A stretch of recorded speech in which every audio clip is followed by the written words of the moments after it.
എല്ലാവർക്കും നമസ്തേ. Happy be ഹാപ്പിയുടെ പുതിയൊരു വീഡിയോയിലേക്ക് സുസ്വാഗതം.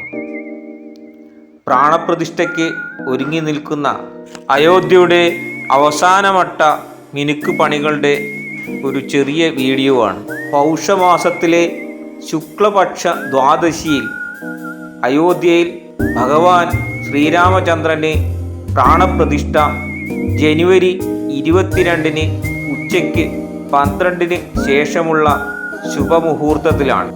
ശ്രീരാമക്ഷേത്രം പൗരാണിക നാഗരിക ശൈലിയിലാണ് നിർമ്മിക്കുന്നത്.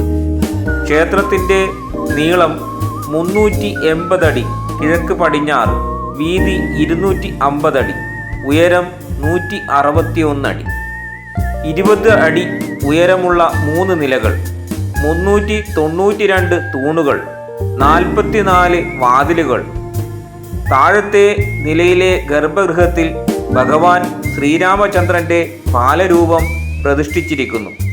1-ാം നിലയിലെ ഗർഭഗൃഹത്തിൽ ശ്രീരാമ ദർബാർ, 5 മണ്ഡപങ്ങൾ, നൃത്തമണ്ഡപം, രംഗമണ്ഡപം, സഭാമണ്ഡപം, പ്രാർത്ഥനാമണ്ഡപം, കീർത്തന മണ്ഡപം.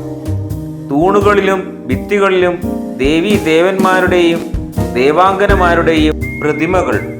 കിഴക്ക് സിംഹദ്വാറിലൂടെ പ്രവേശനം. 32 പടികൾ, 16.5 അടി ഉയരം. ദിവ്യാംഗർക്കും പ്രായമായവർക്കും ലിഫ്റ്റ്, റാമ്പ് തുടങ്ങിയ സൗകര്യങ്ങൾ.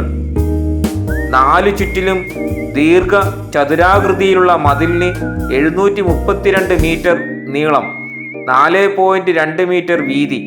മതിലിൻ്റെ 4 കോണുകളിൽ 4 ക്ഷേത്രങ്ങൾ: സൂര്യൻ, ശിവൻ, ഗണപതി, ഭഗവതി.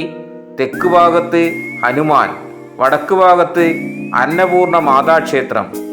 ക്ഷേത്രത്തിന് സമീപം പുരാതന കാലത്തെ സീതാകൂപ്പ്.